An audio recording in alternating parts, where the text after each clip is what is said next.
మీరు ప్రతిసారి కిచెన్లో పాలు పొంగించుకోమని చెప్తారు కదా, పొంగించిన పాలు ఏం చేయాలి? మీరు టీ చేసుకోవచ్చు, కాఫీ చేసుకోవచ్చు, పాయసం చేసుకోవచ్చు, లేదా చల్లారిన తర్వాత కాస్త బెల్లమో పంచదార వేసుకొని తాగేయచ్చు. ఇంత కుంకుమ పువ్వు వేసుకొని కూడా తాగేయచ్చు, అభ్యంతరం ఏం లేదు. దాంట్లో కాంప్లాన్, బోర్నవిటా, బూస్ట్ ఏదైనా కలుపుకొని కూడా తాగండి, ఏ అభ్యంతరం లేదు. అలాగే తప్పకుండా పీఠానికే వచ్చి వెలిగించాలా?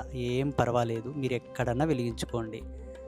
ప్రపంచ నలుమూలల్లో ఎక్కడ హిందూ దేవాలయాలు ఉంటే అక్కడ వెళ్ళి వెలిగించుకోండి. మళ్ళీ చర్చిలలో, మసీదులో వెలిగిస్తే బాగోదు. కాబట్టి పీఠంలో వచ్చి వెలిగించుకుంటే సామాగ్రి మేమే తెచ్చుకోవాలా? అక్కడ ఇస్తారా? మీకు ఇక్కడ కావాలంటే ఇస్తారు, లేదా మీ ఇంటి నుండి తెచ్చుకోండి.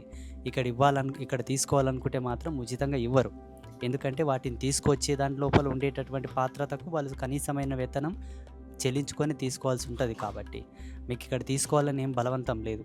చాలామంది ఈ మధ్యలో కొన్ని తప్పుడు అభిప్రాయాలు వ్యక్తం చేస్తున్నారు. పీఠంలో ప్రతిదీ కూడా వ్యాపార ధోరణిలో